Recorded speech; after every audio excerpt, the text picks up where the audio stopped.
buenos días y bienvenidos al webinar internacional del Consejo Mexicano de Aeromedicina Extrahospitalaria. El día de hoy es un webinar diferente, ya que lo tuvimos que grabar debido a la agenda tan apretada que hemos tenido para poder estar en vivo en esta ocasión. Sin embargo, hay un sentimiento de responsabilidad y compromiso para poderles hacer llegar un webinar de calidad el día de hoy a esta hora.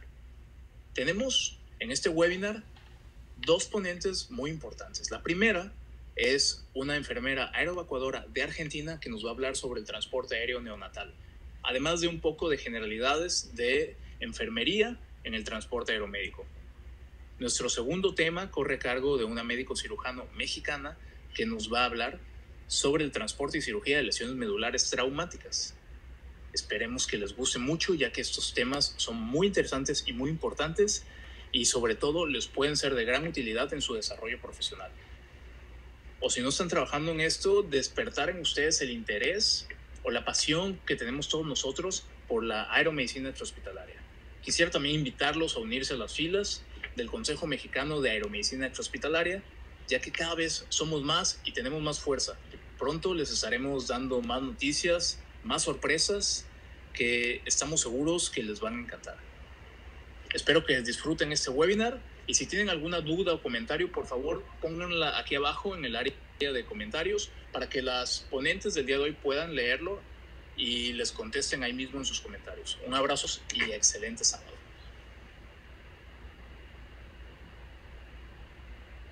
Buenos días a todos, mi nombre es Jessica Bonfranceschi, soy de Argentina, licenciada en enfermería, especialista en neonatología, enfermera aeroevacuadora. Trabajo actualmente en el Hospital Garrahan, en el servicio de neonatología y realizo transportes aéreos sanitarios para Aerocare. En esta clase vamos a hablar un poquito de lo que es el traslado aéreo neonatal y vamos a hablar un poquito de las patologías más frecuentes y los cuidados que tenemos que tener al realizar un transporte de un paciente de alta complejidad. Bueno, ¿qué es el traslado neonatal? Es el transporte de un neonato desde un punto A hacia un punto B.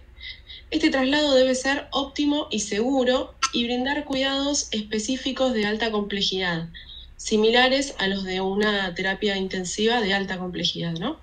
El equipo médico que realiza el traslado debe estar altamente capacitado en neonatología y traslado y además familiarizado con la patología que tenga el paciente. El equipamiento que se utilice durante el traslado debe ser acorde a las necesidades del paciente. Ya vamos a ver más adelante, pero bueno, de acuerdo a las patologías vamos a configurar la aeronave y llevar equipamiento quizás específico. ¿Por qué se realiza el traslado o el transporte neonatal? Hay dos causas principales. Por un lado es por la necesidad de centros de mayor complejidad médica, ¿sí? Se realiza desde centros de menor a mayor complejidad y por otro lado, contrarreferencia. Pacientes que quizás se derivaron en primera instancia para resolver alguna patología quirúrgica y vuelve a su lugar de origen para continuar tratamiento y luego irse de alta. Para poder entender un poco el traslado tenemos que entender lo que es la regionalización, ¿sí? Que es básicamente organizar la atención, en este caso materno-infantil, ¿sí? Tener la atención según la necesidad de cada paciente y es un sistema que lo que hace es categorizar a los pacientes y sus patologías, ¿sí? Y adaptarlos a los niveles de atención necesaria. Se genera a través de redes, ¿sí? De atención que coordinan este tipo de transporte. Es importante destacar que hay patologías que son poco frecuentes y deben ser atendidas en lugares donde tengan mayor experiencia y bueno, por eso es importante esto de poder regionalizar. En primer lugar, lo que va a hacer es mejorar la calidad de atención del paciente, reducir la morbilidad y la mortalidad neonatal y optimizar también los recursos, tanto materiales como humanos. Existen diferentes niveles de atención en neonatología.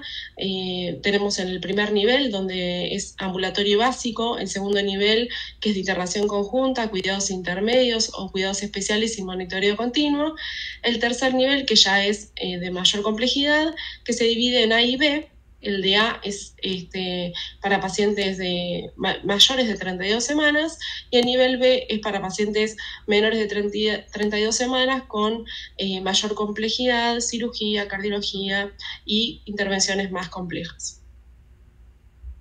En todo traslado es muy importante que la comunicación sea efectiva. ¿Qué quiere decir esto?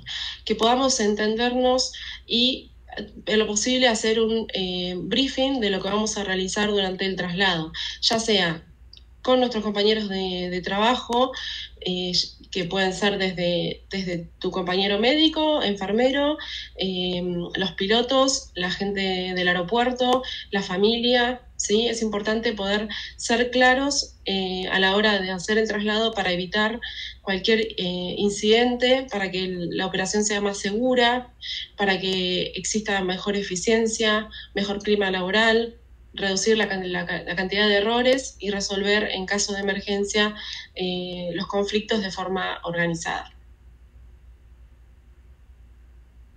Para ponernos en contexto, porque sé que la gente que está escuchando esta clase puede que tenga conocimiento sobre neonatología y quizás no, entonces decidí hablar un poquito de lo que es un neonato, ¿sí? Es un bebé desde el momento que nace hasta los 28 días de vida y se puede clasificar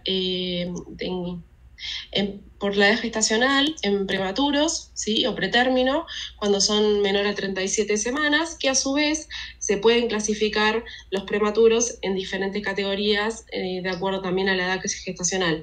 El prematuro tardío, por ejemplo, de 34 a 36, el moderado de 32 a 33, el muy prematuro de 28 a 31 y el extremo de 24 a 28 semanas. Después tenemos el paciente de término, que es de 37 a 41 semanas de edad gestacional, y el paciente posttérmino, que es mayor a 41 semanas de edad gestacional. Por otro lado, se clasifica por el peso, de bajo peso al nacer, adecuado o elevado peso al nacer, bajo peso menor a 2.500 gramos, peso adecuado de 2.500 a 4.000 y peso elevado a mayor a 4.000 gramos. Esto es importante porque si tenemos un paciente prematuro, va a tener cuidados que son específicos. Tenemos un paciente de bajo peso al nacer o elevado peso al nacer, todo esto nos va a dar cuidados específicos en cada uno. ¿Cuáles son las causas de indicación de traslado más frecuentes? Por lo menos acá en Argentina, la prematurez o el bajo peso al nacer, las apneas, las bradicardias, malformaciones congénitas como la hernia diafragmática congénita, la atresia de esófago y otras más que vamos a ir viendo un poquito más adelante, el distrés respiratorio moderado grave o la hipertensión pulmonar grave, cardiopatías congénitas con alteraciones cardiorrespiratorias, trastornos metabólicos, ya sea por hipoglucemias, insuficiencia renal, problemas neurológicos, enfermedades infecciosas, trastornos gastrointestinales, trastornos hematológicos o patologías quirúrgicas neonatales. Dentro de lo que es el traslado neonatal, siempre se considera de relevancia tener un diagnóstico prenatal y poder derivar al bebé dentro del útero materno, ¿sí? Se puede hacer tras del útero o se puede hacer fuera del útero, desde un hospital hacia otro. Pero la ventaja de poder realizar el traslado intrauterino es que va a reducir la morbilidad neonatal, sobre todo en patologías las patologías poco frecuentes donde necesitamos un equipo médico y equipamiento médico acorde para ese nacimiento, tal como por ejemplo las hernias diafragmáticas congénitas, que es donde el paciente requiere atención especializada. Siempre el útero es el medio ideal del transporte fetal, siempre y cuando la mamá esté en condiciones, que no tenga complicaciones. Es importante el diagnóstico prenatal, ¿sí? Y sobre todo en aquellos embarazos de alto riesgo. La importancia que hablábamos hoy de la regionalización, de derivarlos a lugares que sean acordes para su nacimiento, y por sobre todas las cosas, esto se realiza con una buena planificación. El traslado interhospitalario, ¿sí? Es el que hacemos generalmente nosotros, se puede hacer por vía aérea y por vía terrestre, va a depender, ahora vamos a ver de otros factores. por un lado, tenemos que tener en cuenta, ¿sí? A la hora de elegir el transporte, los requerimientos del paciente, ¿sí? Los factores logísticos, ¿sí? Ya sea la distancia, el presupuesto que tiene la persona que va a gestionar el traslado, y obviamente no solo la distancia del presupuesto, sino también la disponibilidad que tenemos. Si vamos a buscar un paciente a un lugar que no tiene una pista acorde cercana, se evalúa si es realmente necesario ir a buscarlo en avión o buscar otro método que resulte más eficaz. Si vamos a hablar de distancias, esto es a grosso modo, dicen que a menores de 150 kilómetros debería de hacerse el traslado en ambulancia o en helicóptero sanitario, entre 150 y 300 kilómetros en helicóptero sanitario y mayor a 300 kilómetros en avión sanitario o en avión comercial adaptado. Las etapas generales del traslado interhospitalario, ¿sí? Va a ser, en primer lugar, se realiza la solicitud de la derivación del paciente, ¿sí? Paciente internado en algún hospital, ya sea de alguna provincia, requiere la solicitud, gestiona el traslado, realiza la solicitud, se gestiona el traslado, ¿sí? Se contrata un equipo de traslado, ya sea una empresa de vuelo privada o pública, y se realiza la planificación. Una vez que se planifica, se organiza todo, llega al lugar, se evalúa y se valora el paciente en el lugar de origen, se gestiona el traslado propiamente dicho y se entrega en el hospital de origen, de destino. ¿Qué vamos a necesitar para el traslado? ¿Sí? Hablando un poquito de la configuración de la aeronave y el equipamiento que necesitamos.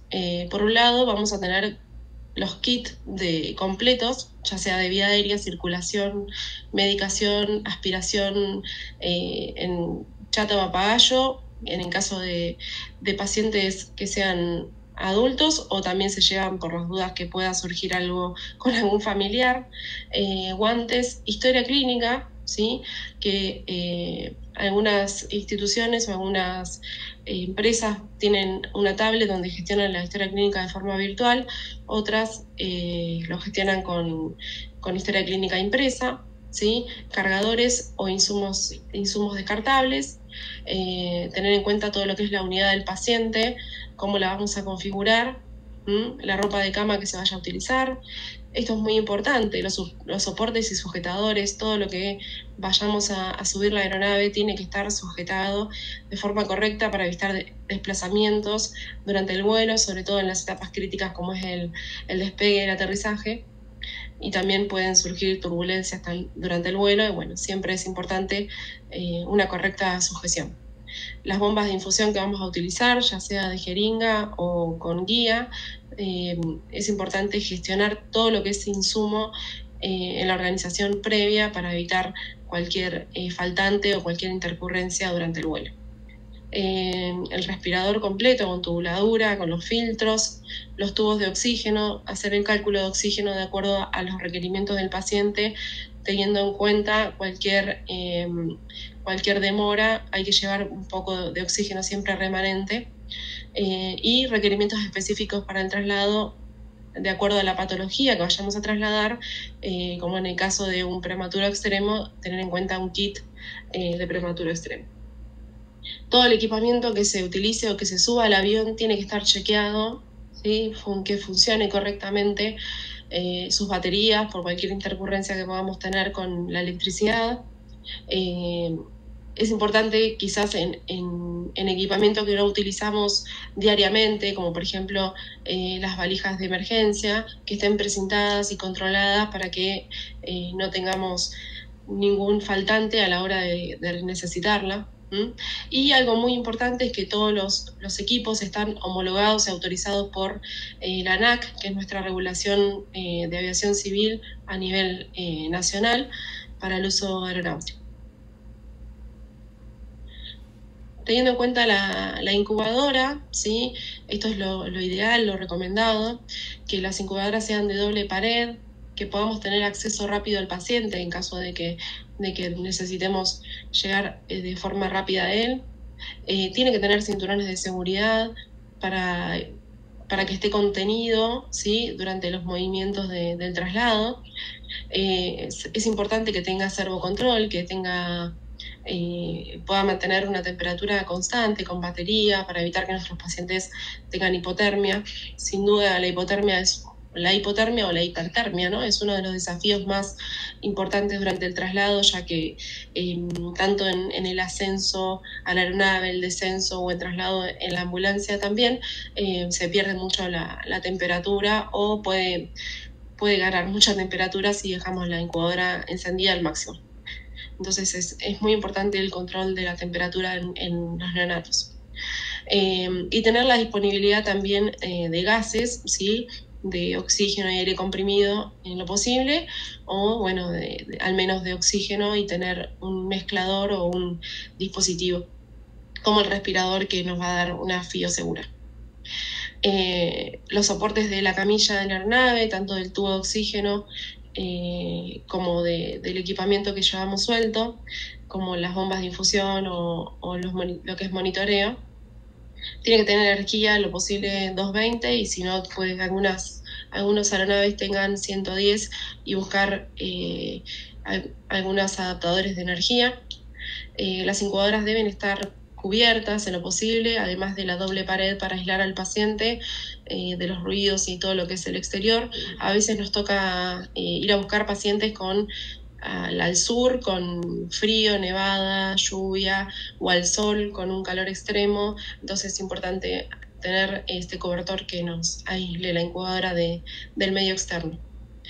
Tener lo que es monitoreo multiparamétrico, bombas de difusión y respirador y aspirador, todo visible, todo sujetado y al alcance de la mano para poder modificar parámetros en caso de que los requiera.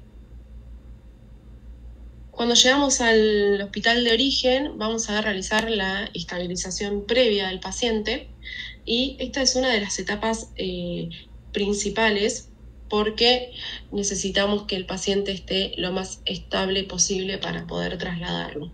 Desde el monitoreo, ¿sí?, colocarle un monitoreo multiparamétrico sería ideal, con saturación pre y postductal, principalmente en pacientes con cardiopatías, que los tamaños del manguito de presión arterial sea acorde al paciente.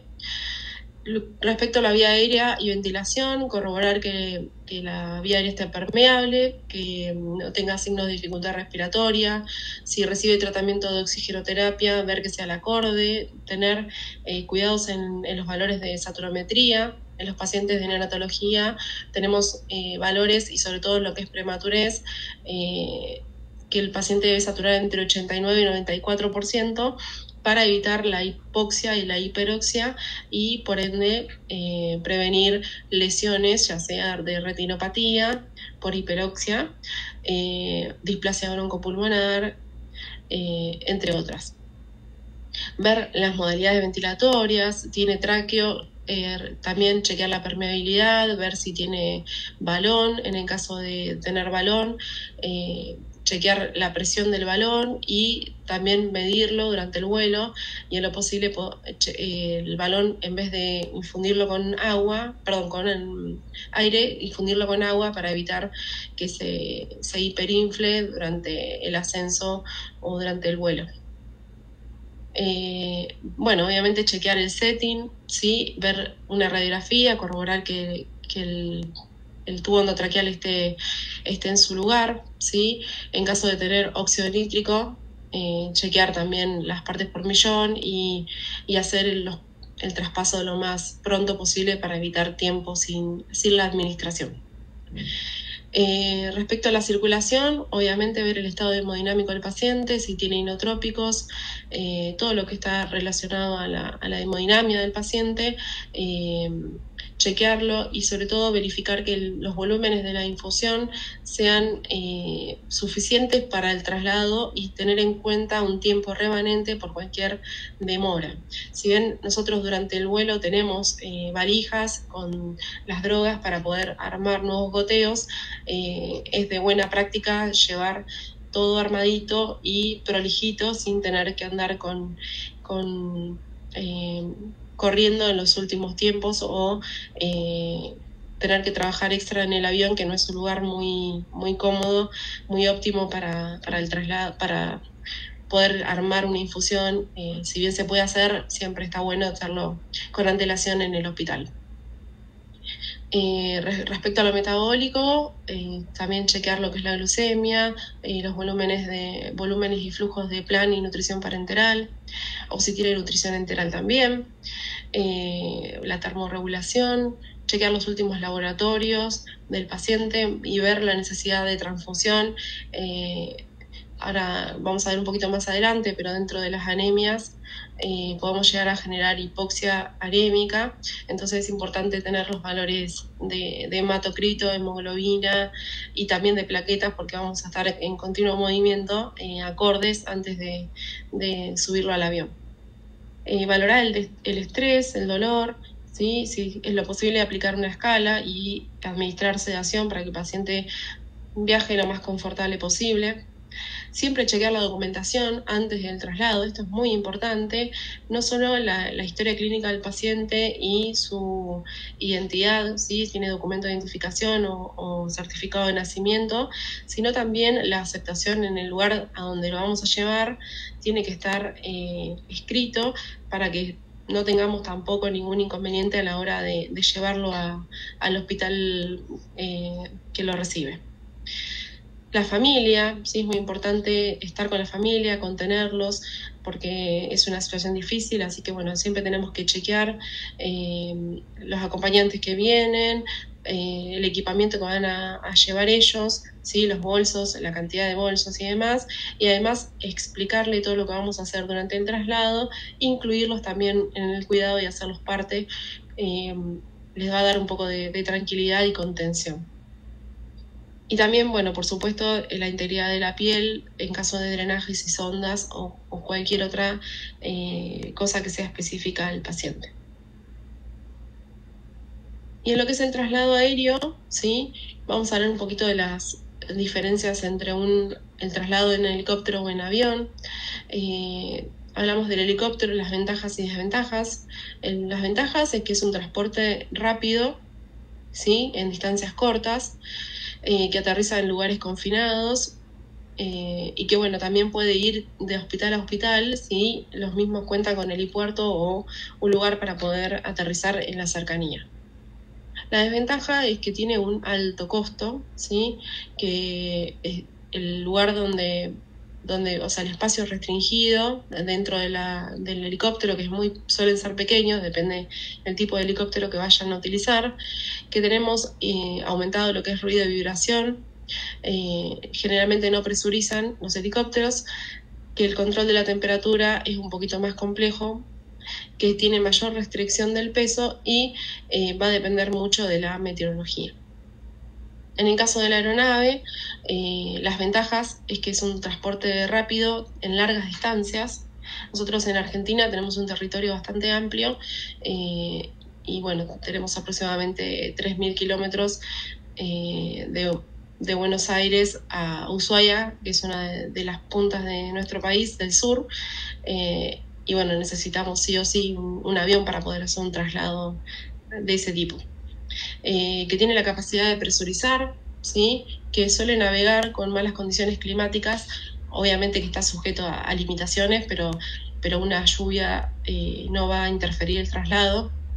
Las cabinas, depende del tipo de aeronave, suelen ser más espaciosas que el helicóptero, suelen tener un poco menos de ruido, depende también del tipo de aeronave que utilicemos, y se puede llegar a tener mejor estabilidad térmica, ya que tienen el aire acondicionado que lo podemos utilizar de acuerdo a los requerimientos.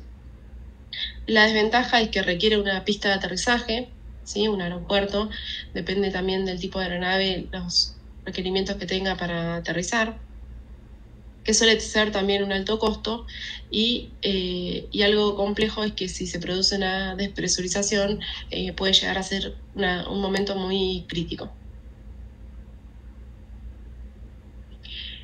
Cuando hablamos del transporte neonatal, existen dos modalidades específicas. por un lado, el transporte aéreo sanitario Medevac, ¿sí? Que es un transporte aéreo secundario. Esto quiere decir que el paciente ya tiene o ya está recibiendo una atención primaria y lo que sería trasladarlo de un centro a otro, ¿sí? No es el traslado primario, que es el paciente accidentado, sino que es un traslado donde el paciente ya tiene una atención mínima. El traslado se realiza con un médico responsable a cargo, generalmente médico y enfermero, con una aeronave habilitada y desde un aeródromo a otro.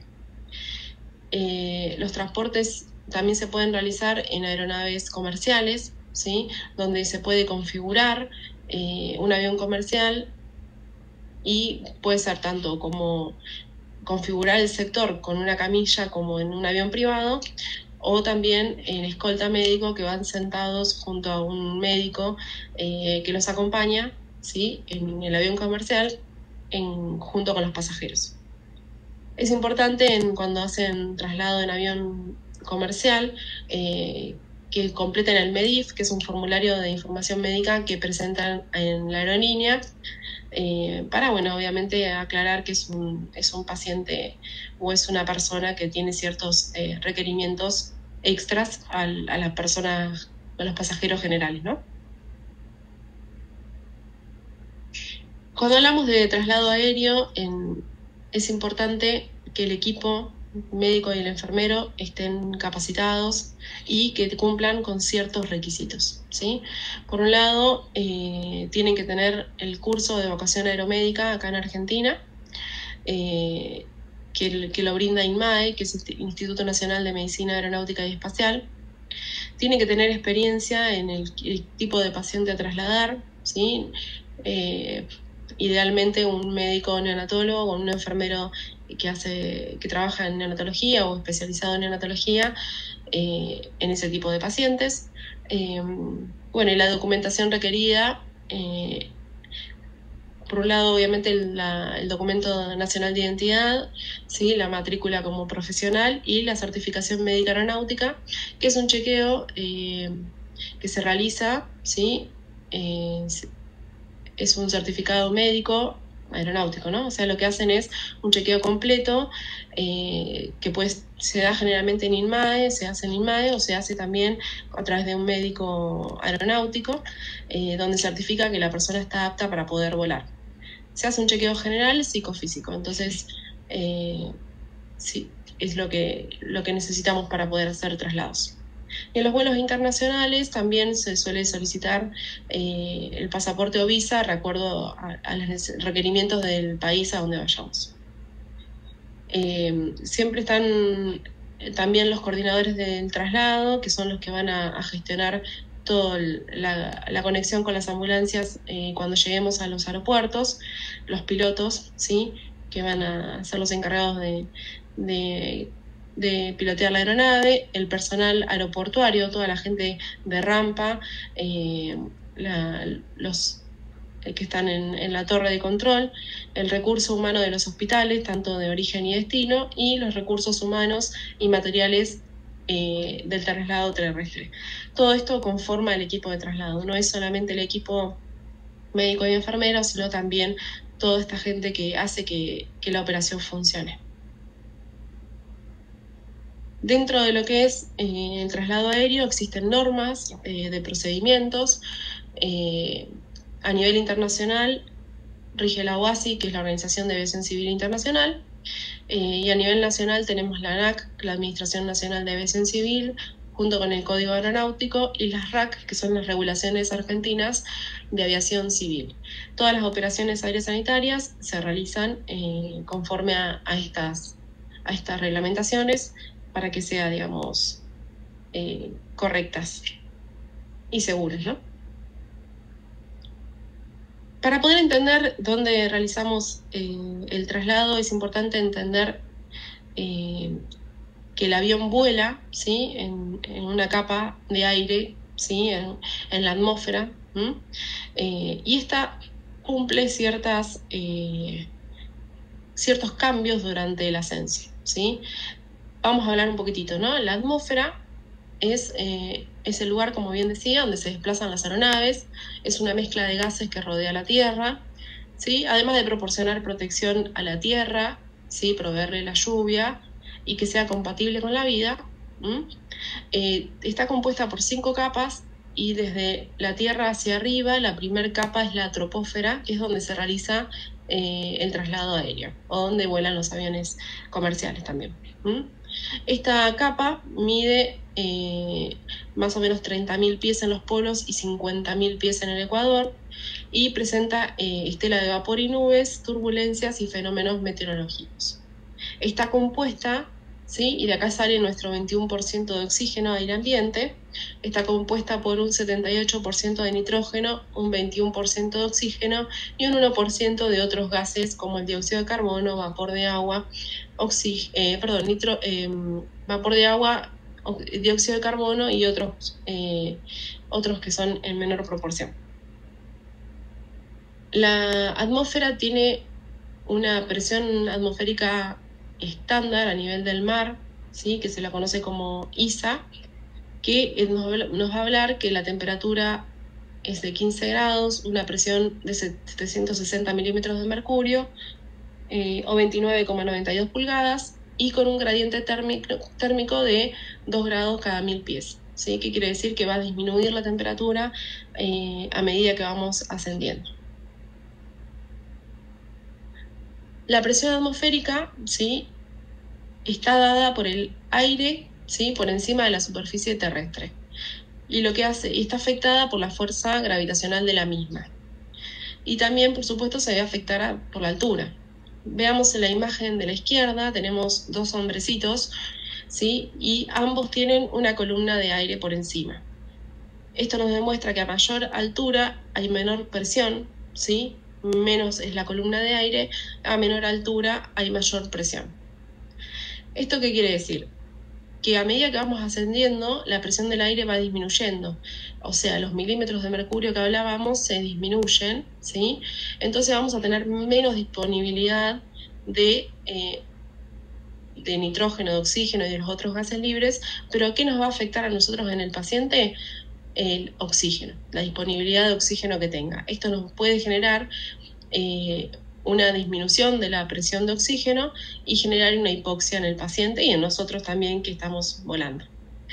Esta hipobaria va a generar 2 principios. Por un lado, la mecánica, ¿sí? Que los gases, al haber menos gases, las moléculas se van a expandir, entonces va a haber mayor expansión de los gases atrapados y esto puede afectar también a nuestros pacientes, sobre todo, por ejemplo, en el tubo endotraqueal, si tenemos insuflado el balón con aire, ese gas se puede expandir produciendo en la zona del balón isquemia o inclusive se puede llegar a rajar el mismo balón. Entonces es importante chequear, si tenemos un paciente ventilado, que el tubo esté relleno con agua destilada y no con aire, por ejemplo. Y en el caso de pacientes que tengan distensión gástrica, lo ideal es colocar una sonda orogástrica o nasogástrica descompresiva para evitar también la expansión de los gases y malestar.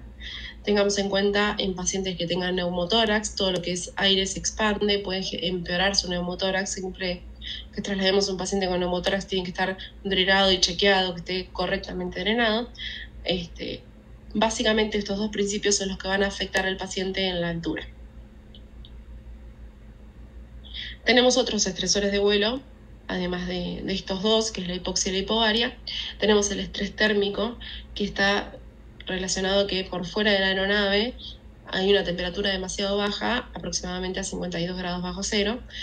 Si bien adentro de la aeronave regulamos la temperatura con la calefacción, es importante controlar porque estamos expuestos a la hipotermia. Estamos expuestos a la deshidratación, ¿sí? El aire acondicionado de la aeronave es seco, ¿sí? Esto puede secar conjuntivas y generar también en vuelos prolongados incomodidad en nosotros y en el paciente. Los ruidos, no solo de las turbinas del avión, de las hélices, del aire que pasa por el fuselaje, del aire acondicionado, las vibraciones, las aceleraciones, sobre todo durante las fases del despegue, El tercer espacio, ¿sí? Se puede generar edema y todo esto nos va a llevar a una fatiga. Hay que tener en cuenta estos estresores no solo a la hora de trasladar un paciente, sino también de verlo como algo que puede afectar también a la familia y a nosotros mismos. Esto es un poquito de lo que hablábamos, ¿sí? A mayor altura hay menor presión y por ende disminuye nuestra saturación de oxígeno. Y ahí vamos a ver un cuadrito a la izquierda donde dice que aproximadamente, ¿sí? A los 10.000 pies, 3.000 metros, es donde la cabina, digamos, debería ya estar presurizada. La cabina va a presurizar a medida que el avión va ascendiendo, ¿no? Pero quiere decir que nosotros podemos estar volando hasta 10.000 pies sin suplemento de oxígeno. Por encima de 10.000 pies, la cabina debe presurizar o debemos tener oxígeno suplementario para que no nos genere hipoxia marcada. Ahí vemos que a 10.000 pies la saturación en una persona sin patologías adheridas es de 90%. Y a medida que vamos ascendiendo va disminuyendo cada vez más, a 18.000 pies 72, y ahí llega un punto a los 42.000 pies, que es donde solemos volar en forma de crucero en un vuelo sanitario. No es viable para respirar, por eso es la importancia de la presurización de cabina. Y en caso de haber una despresurización en la cabina, por supuesto tenemos que suplementar oxígeno y descender de forma prudente lo más rápido posible para poder estar seguros. Por otro lado, hay 3 tipos de hipoxia relacionadas al vuelo. Por un lado, la hipoxia anémica, que es lo que hablábamos hoy, que es por el déficit de hemoglobina o glóbulos rojos. Si no tenemos hemoglobina o glóbulos rojos, no tenemos quien transporte el oxígeno. La hipoxia histotóxica, que es cuando la cabina del avión puede estar contaminada con humo, por ejemplo. Y la hipoxia hipóxica, que es por falta de presurización. Esto es lo que hablábamos del cuadrito.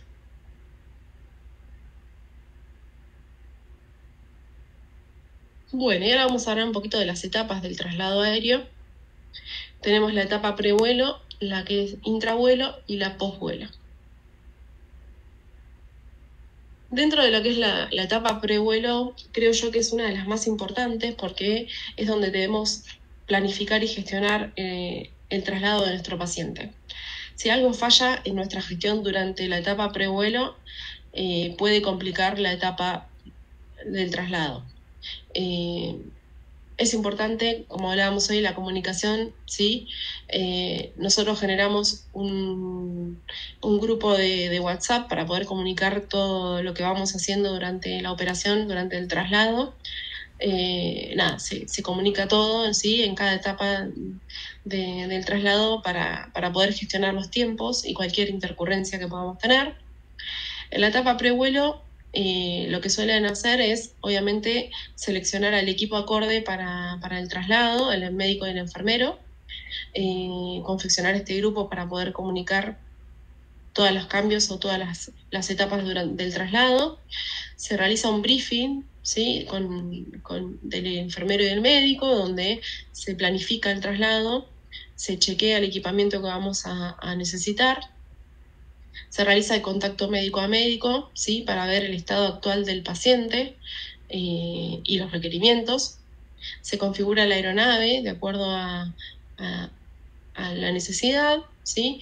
Y, bueno, por supuesto, comunicamos todo lo que es estimas del vuelo y despegue para poder llegar a, por ejemplo, la provincia de origen.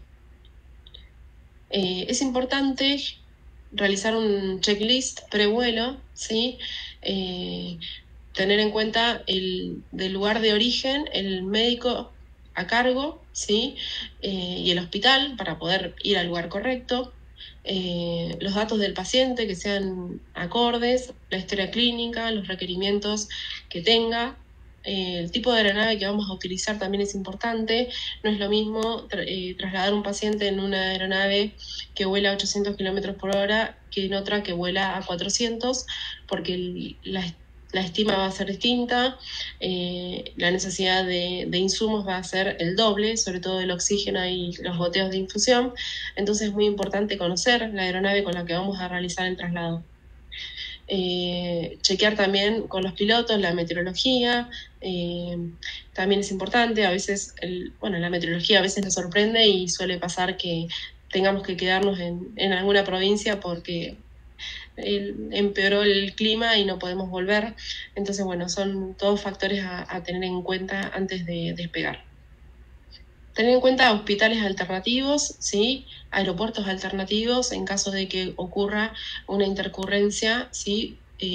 Durante el vuelo, ya sea en la aeronave o en el paciente, buscar en nuestra ruta, desde el punto A al punto B, hospitales anexos para poder ir en caso de que el paciente se descompense, por ejemplo. Y cuidados específicos, ¿no? Como les decía hoy, en el caso de un paciente con un prematuro extremo o ahora vamos a ver algunas patologías, una gastroquisis que nacen con las vísceras por fuera del abdomen, entonces chequear cada patología y ver sus cuidados específicos. Además del traslado aéreo, en el 90% de las veces también realizamos el traslado terrestre, o sea, vamos a buscar al paciente al hospital de origen y lo entregamos en el hospital de destino. O sea que el traslado aéreo es un poquito más complejo que solo estar trasladándolo en la aeronave, ¿no? Esto también hay que tenerlo en cuenta para ver el equipamiento que vamos a bajar de la aeronave y llevarlo a la ambulancia. Siempre hablar con la gente de la ambulancia para ver si tienen todo lo que podemos llegar a necesitar extra en caso de una emergencia. Si no, bajamos todo de la aeronave y trasladamos todo en la ambulancia, tanto en el hospital de origen, hacia el hospital de origen como hacia el hospital de destino. Algo, o mejor dicho, una de las fases más críticas durante el traslado es sin duda el ascenso y descenso de la aeronave. Cuando se produce el ascenso y descenso de la aeronave es bastante complejo, sobre todo en pacientes que están muy complejos, que tienen, además del respirador, tienen varias bombas de infusión, monitoreo, tubos de oxígeno. Es una camilla que está configurada con mucho peso. Las tubuladoras del respi o las tubuladoras de las infusiones que pueden estar sueltas, hay que tener mucho cuidado para no producir algún tipo de desconexión accidental o extubación. Es bastante crítico, hay que hacerlo organizado y en equipo para evitar cualquier intercurrencia. Además va a depender obviamente del clima local que tengamos. No es lo mismo subir al paciente o bajar al paciente de la aeronave cuando tenemos lluvias, nieve, fríos extremos, calores extremos. Cada vuelo, digamos que es distinto y hay que tener cuidados específicos. Durante el traslado, ¿qué sería lo ideal? Lo ideal sería tocarlo lo menos posible, ¿sí?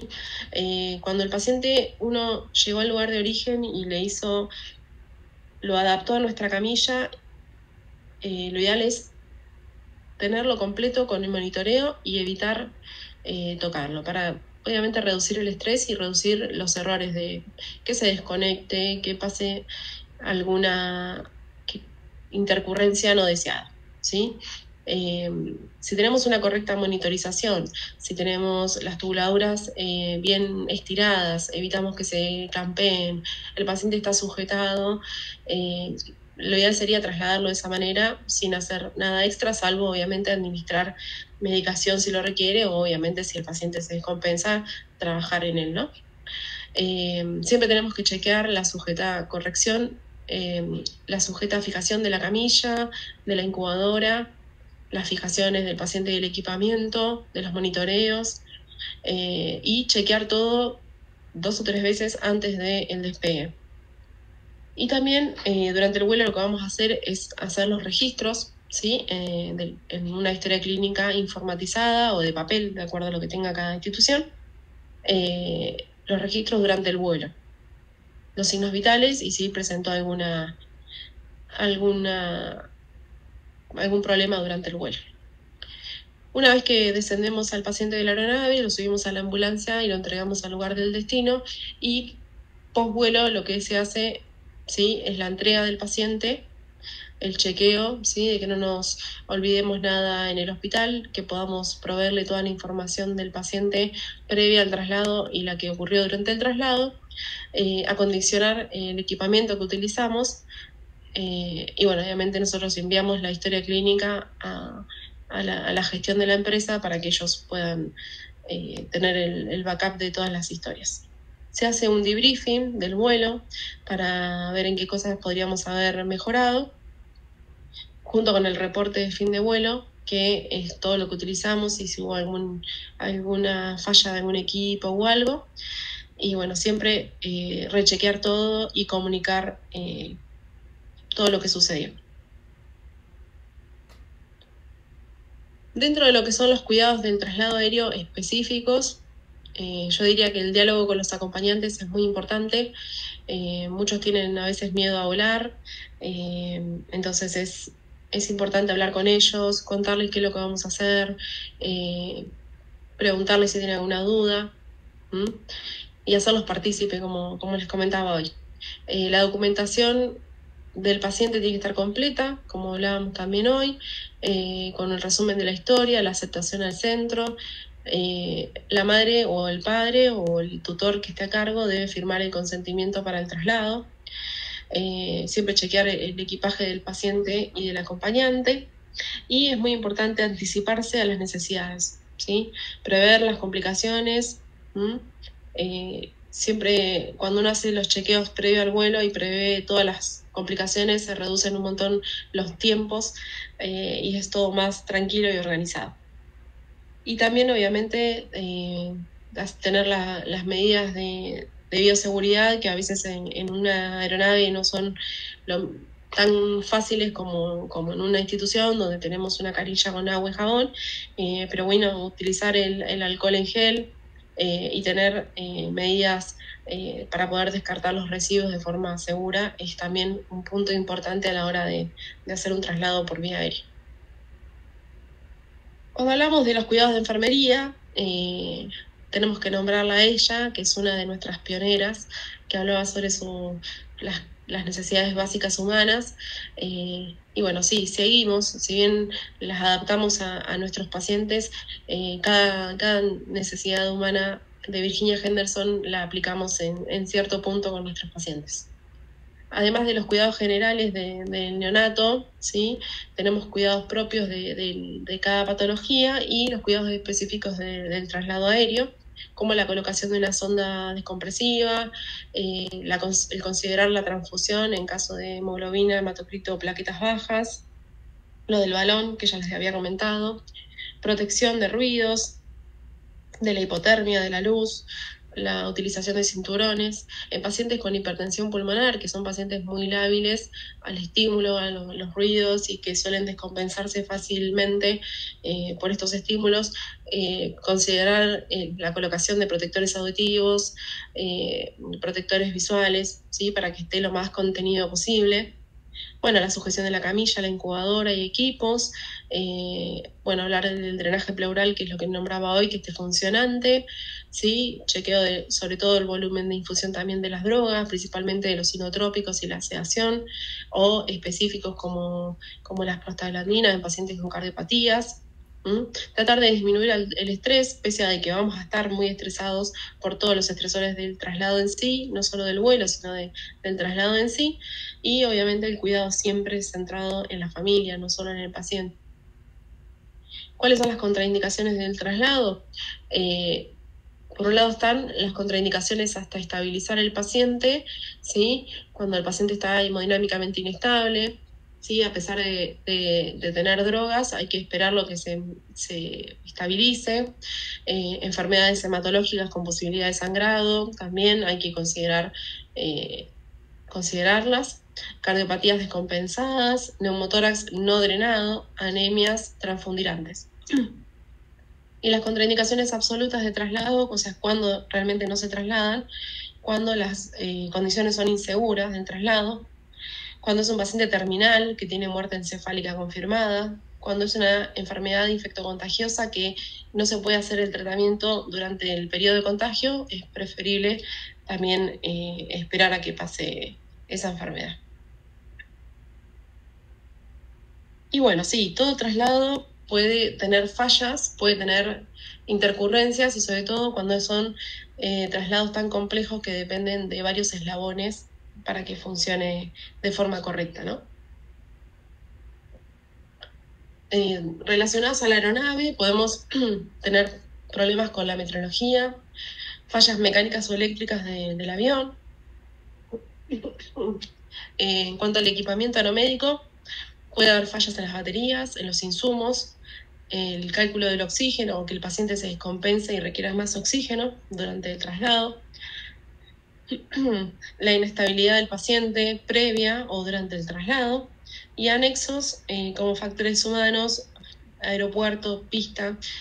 Puede pasar que cuando estemos por aterrizar en el lugar de origen o de destino, la pista tuvo una intercurrencia o con otra aeronave, o el aeropuerto tuvo que cerrar por meteorología. Bueno, nada, todas estas cosas son cosas que pueden pasar durante un traslado aéreo o durante la gestión y proceso de un traslado aéreo, que es algo bastante complejo.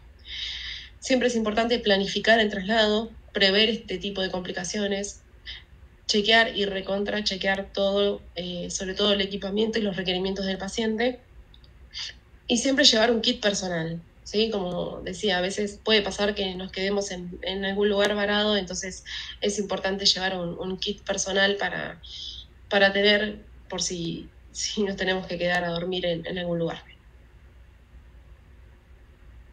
Bueno, venimos como muy acelerados con todo, mucha información junta. Y ahora vamos a hablar de los cuidados específicos del traslado de neo. Espero que no estén mareados, que estén relajados viéndolo de a poquito. Bueno, vamos a hablar un poquito de las patologías más frecuentes que trasladamos en neo.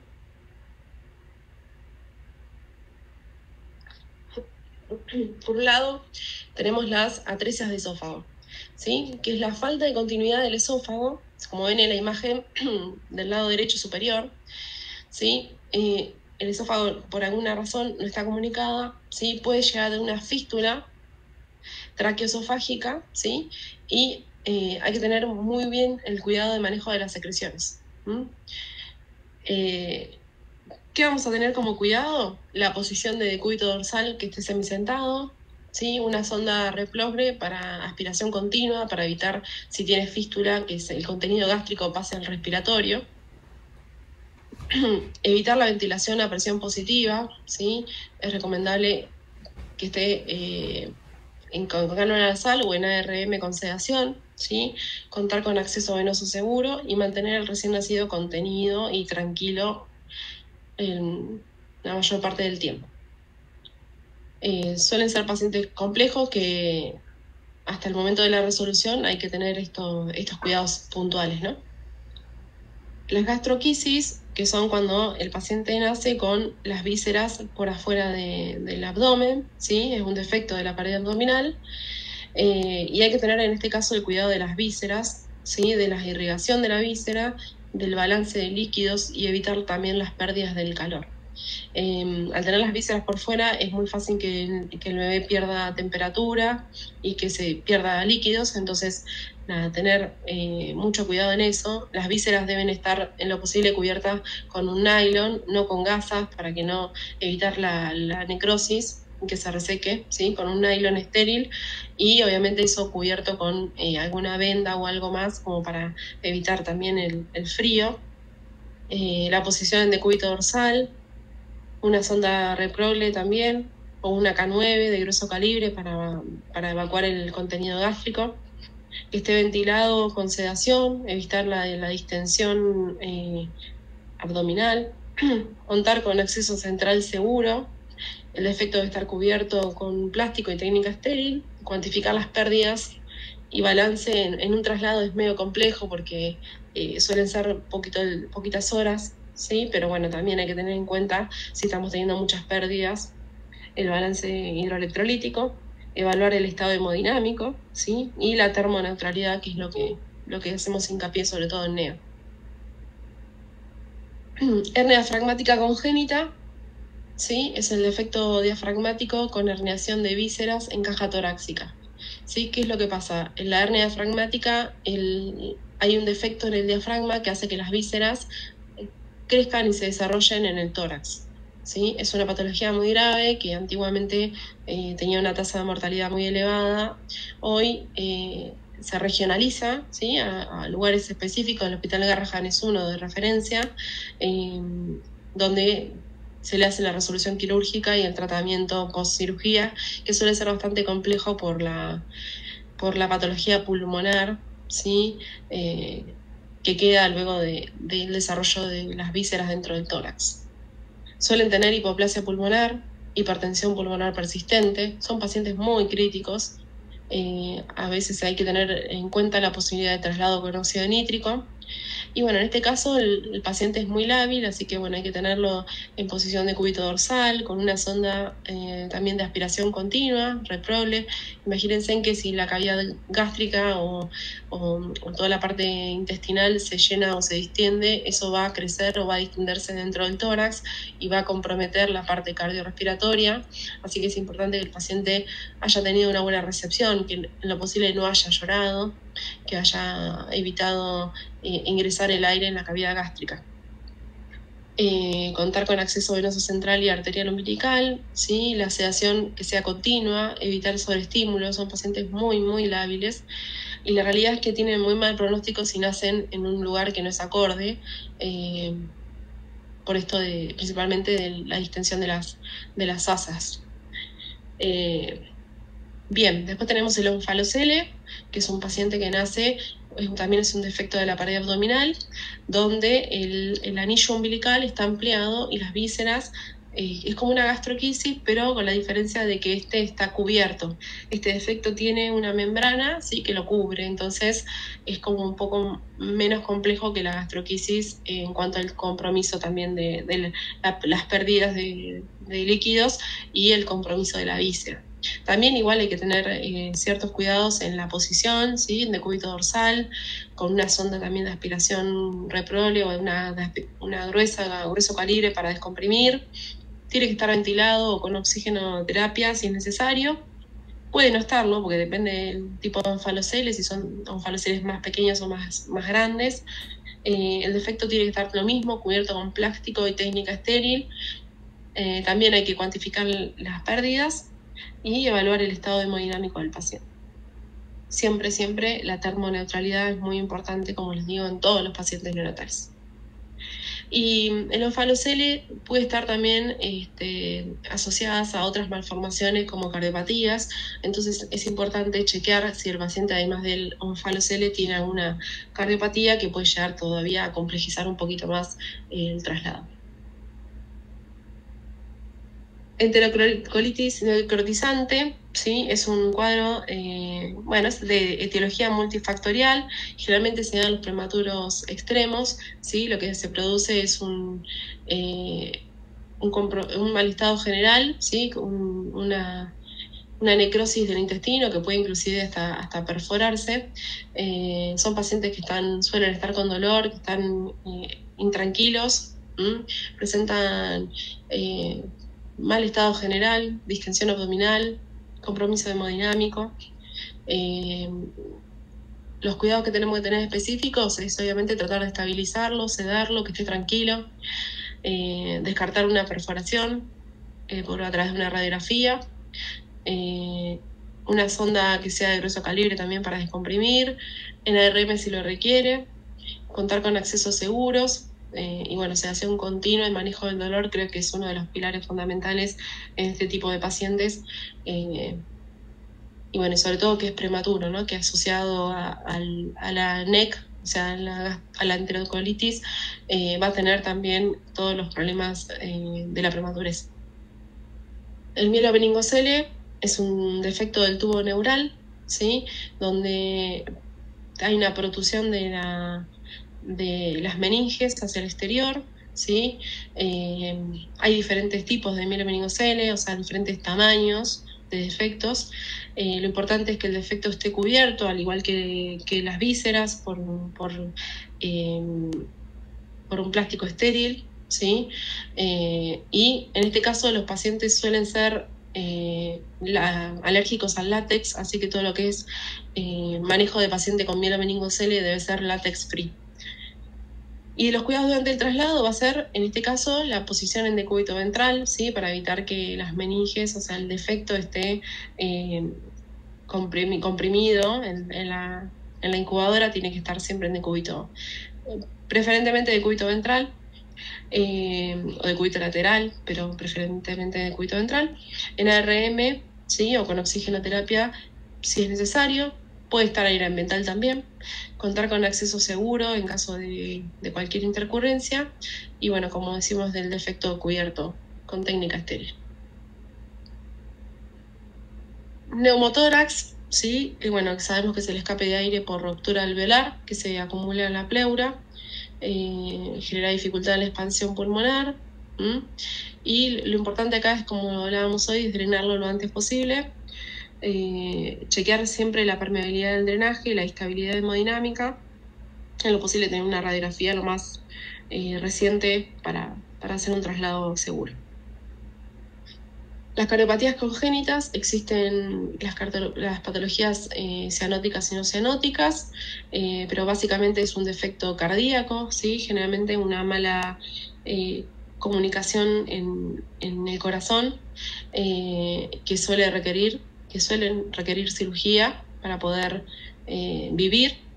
Hay diferentes tipos de patologías, algunas más y otras menos complejas, pero bueno, lo importante es mantener la estabilidad del paciente, ¿sí? La permeabilidad de la vía aérea, una FiO2 segura, y segura y adaptada a la cardiopatía. Si son cianóticas o no cianóticas, va a tener seguramente diferentes parámetros de saturametría permitidos. El paciente tiene que estar estable, tiene que tener un acceso seguro, un goteo de prostaglandina en el caso de que sean patologías ductos dependientes, monitoreo multiparamétrico siempre y sedación según necesidad. Cada patología es distinta, así que va a estar también adaptada a cada paciente, ¿no? Y bueno, vamos a hablar de los prematuritos, que suelen abundar en lo que es el traslado aéreo. Y que bueno, que es nacer antes de tiempo. Hoy los habíamos clasificado, no es lo mismo un prematuro de 24 semanas que uno de 36. Cada prematuro va a tener su necesidad, pero básicamente nacen antes de tiempo, ¿sí? Tienen mayor riesgo de morbimortalidad. Cuanto más chicos son, más riesgo tienen. Suelen tener inmadurez general, ¿sí? Desde la parte respiratoria, neurológica, muscular, vascular, del sistema digestivo, de la piel. Tienen mayor riesgo de retinopatía, de displasia broncopulmonar, de infecciones, de hipotermia. Y nada, los cuidados van a estar dados principalmente en mantenerlo contenido, calentito, estable, ¿sí? La termoneutralidad en ellos es fundamental. Una de las superficies donde más rápido pierde temperatura es la cabecita, entonces que tengan un gorro es fundamental. En los prematuros muy chiquititos, que tengan sábanas plásticas para mantener la temperatura. Suelen ponerse con incubadoras humidificadas en las instituciones, los que son prematuros extremos. En este caso, al menos acá no existen incubadoras humidificadas para traslado, entonces al menos colocar una sábana plástica para evitar las pérdidas insensibles de agua. El protocolo de intervención mínima, ¿sí? Cuanto menos estímulos tenga el niño va a estar mejor. Siempre la permeabilidad de la vía aérea, cuidado que las vías aéreas son muy blanditas y simplemente con hacer una hiperflexión o una hipoflexión suelen hacer obstrucciones de la vía aérea, entonces es importante chequear la posición de la vía aérea. Los cuidados de la piel, ¿sí? El neurodesarrollo, los ruidos, todo lo que es estresores, en ellos afecta al doble que un niño de término. La hidratación y la nutrición, ¿sí? Los límites de alarma, evitar las hiper y las saturaciones y la hipoxia también, y reducir los hiperestímulos y aceleraciones en lo posible. Tiene que tratar de estar lo más protegido posible el prematurito. Y bueno, el óxido nítrico inhalado es algo como más, en Argentina es novedoso. Nosotros hicimos el primer traslado aéreo con óxido nítrico este año, a principios de año, y es todo un desafío. Son pacientes que son muy críticos. El óxido nítrico es un gas, un tubo similar al del oxígeno, que se coloca en el circuito respiratorio, ¿sí? Y es un vasodilatador pulmonar selectivo. ¿Qué quiere decir esto? Que va a trabajar a nivel vascular pulmonar, produciendo la vasodilatación. En pacientes con hipertensión pulmonar persistente relacionadas a diferentes patologías como una aspiración de líquido amniótico meconial, pacientes con hernias diafragmáticas o cualquier patología una mala transición desde el nacimiento a la vía extrauterina hace a veces que el paciente tenga esta hipertensión. O sea, el vaso pulmonar está aplastado, contraído, colapsado y no produce el intercambio, la difusión, ¿sí? Intercambio de oxígeno con el alveolo, y son pacientes muy críticos porque están en hipoxia y pueden llegar a fallecer. Es muy importante este gas en estos pacientes porque suelen tener una acción rápida, una respuesta generalmente buena y positiva y tener un tratamiento eficaz. El problema es que es costoso y que no todas las instituciones lo tienen, entonces a veces en las provincias que no tienen este gas es un desafío también trasladarlo, poder implementárselo. Básicamente entonces lo que produce es la disminución de la presión pulmonar, ¿sí? Presión arterial pulmonar. Se indica en los pacientes con hipertensión pulmonar persistente del recién nacido. Las dosis con las que se administra inicial es de 20 partes por millón y luego se va reduciendo lentamente.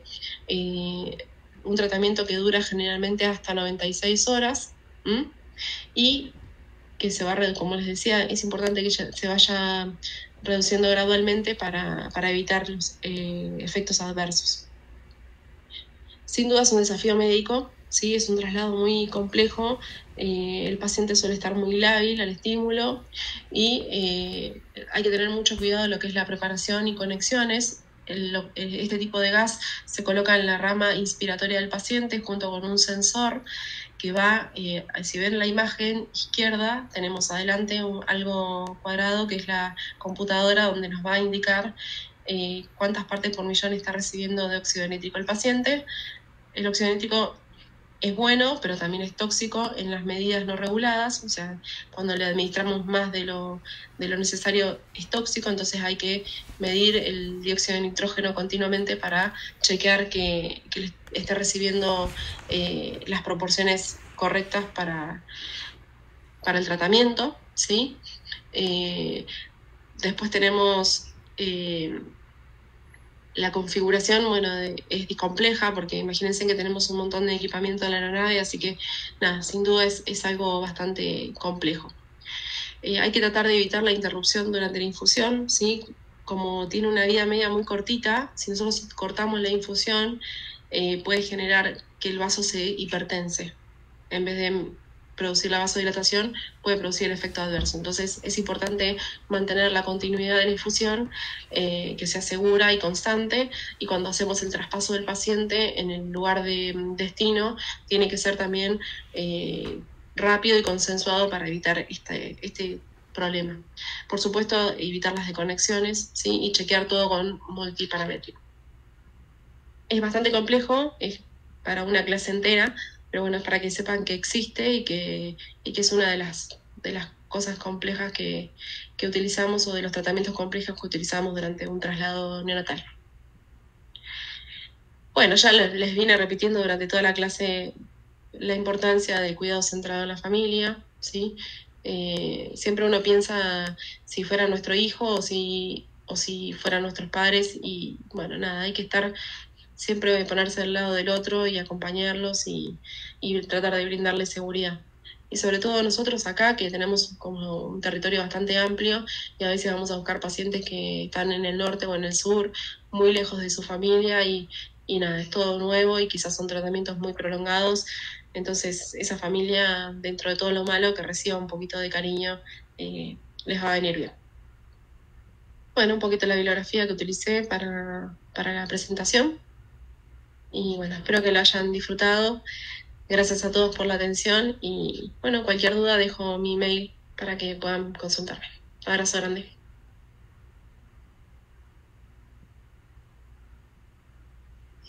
Buenos días, me presento, soy la doctora Jessica Salas García.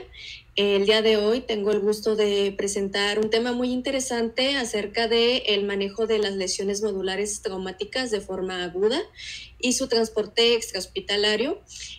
Antes que nada, al iniciar con esta ponencia, quiero agradecerle a esta comunidad pues el espacio que me están brindando para hablar de un tema tan importante y bueno, para que todos nos interioricemos con los conceptos generales de la lesión medular y sobre todo sobre el traslado hacia los escalones sanitarios, ¿de acuerdo? Este trabajo está basado en algunos artículos, algunos de los más interesantes es un estudio retrospectivo sobre el transporte y la descompresión quirúrgica en pacientes con lesión medular en Irán. Sin embargo, bastante de esta información es aplicable a otros ámbitos sociales y al final en todos los eventos traumáticos en los que se dan estas lesiones. Vamos a hacer algún recuento de la fisiopatología, de la epidemiología de estas lesiones. Vamos a iniciar con una pequeña introducción que de forma general nos habla que la lesión medular se va a definir como una lesión que va a alterar la anatomía y la fisiología normal de la médula espinal. La etiología de la lesión medular puede ser muy variable y de forma global puede enfocarse en dos, en las traumáticas y las no traumáticas. Las traumáticas, por ende, son aquellas que va a resultar de fuerzas externas que son aplicadas al cuerpo y van a causar un daño tisular importante. En este podemos englobar los accidentes automovilísticos, caídas o situaciones violentas. Las causas no traumáticas, aunque son menos prevalentes, incluyen cuestiones inflamatorias, autoinmunidad, isquemia, toxicidad, compresión por tumores, metástasis, incluso fracturas. Una de las cuestiones que es muy importante que abarquemos, sobre todo tiene una importancia grande en el traslado extrahospitalario de estos pacientes, es la disfunción cardíaca y la insuficiencia respiratoria, que son muy comunes dentro de la fisiopatología de la lesión medular, ya sea en el periodo post-lesión de los 7 a 14 días, incluso de forma aguda durante la lesión. Y esto nos va a requerir un manejo avanzado con monitoreo hemodinámico y respiratorio continuo. Esto hay que tenerlo muy en mente cuando hablamos del abordaje prehospitalario, ¿de acuerdo? Ahora vamos a hablar un poco sobre la epidemiología y las estadísticas de forma global. Es importante que sepamos que de 30 a 40 casos por millón van a ser incidentes en Norteamérica. Esto nos está hablando que son de 17,000 a 18,000 casos al año. Y el 90% de estos casos van a ser de forma traumática, es decir, accidentes vehiculares, caídas y violencia que representan de hecho la mayoría de los casos. Y también hay que ser muy justos conforme a la proporción en la que se presentan en la población. Y se sabe que hay una proporción de 4.7 a 1 de hombre a mujer, es decir, que los hombres son desproporcionadamente más afectados. Estamos hablando de que son el 80% de los casos. En este sentido, pues creo que las razones pueden llegar a ser un poco ahí evidentes. Los hombres pues están más expuestos a situaciones violentas y esto justifica que sean los más afectados en este tipo de lesiones de forma violenta. Ahora, si hablamos de la clasificación previa, de la que ya platicamos, vamos a ahondar un poquito más de cuáles son las causas más frecuentes. De entre las causas traumáticas, hay que hablar que los accidentes de tráfico, ya sea de automóviles o motocicletas, son los más importantes. Posterior a eso, las caídas de alta energía, que se consideran de más de 3 pies, y violencia, en este caso disparos, apuñalamientos, o todos los que son por arma blanca son los más frecuentes. También hay algunas lesiones deportivas, el esquí, el surf, el fútbol son los que más pueden llegar a dar estos cuadros de lesión medular y algunas complicaciones médicas o quirúrgicas. Desde luego, dentro de las no traumáticas estamos hablando que lo más común son metástasis espinales, hasta en un 33.3%, una mielitis transversa, una esclerosis múltiple, una estenosis espinal, isquemia, un hematomo espinal, meningioma, angiomas o neuromas y algunos abscesos espinales. Pero bueno, hay que poner el contexto de que por qué es importante el abordaje adecuado de la mortalidad y el pronóstico de la lesión medular. Bueno, vamos a hablar que la mortalidad hospitalaria, a pesar de los avances médicos que ha habido en el manejo de la lesión medular, es de un 4 a un 18%. Estamos hablando que es una mortalidad pues bastante considerable, incluso para los avances médicos que hay a la fecha. Hay una mortalidad prehospitalaria muy grande. En los entornos prehospitalarios, esto es desde el 15 hasta el 20% de los pacientes mueren antes de llegar al hospital. Posteriormente vamos a hablar qué son los factores que están determinando esta situación. Los factores de riesgo que van a aumentar el riesgo de mortalidad incluyen que los niveles de lesión sean altos, estamos hablando de los niveles cervicales, y edad superior a los 70 años, un trauma concomitante, es decir, muchas veces estos pacientes no solo tienen una lesión a nivel de médula espinal, sino que son pacientes policontundidos que tienen trauma craneoencefálico severo o fracturas expuestas o bueno, algunas otras situaciones asociadas que van a aumentar el riesgo de mortalidad. Y bueno, también es importante que comentemos que pues es una de las principales muertes, incluso ya en una unidad de cuidados intensivos. ¿Por qué? Por tromboembolismo, falla multiorgánica, falla respiratoria, que son las causas principales más frecuentes.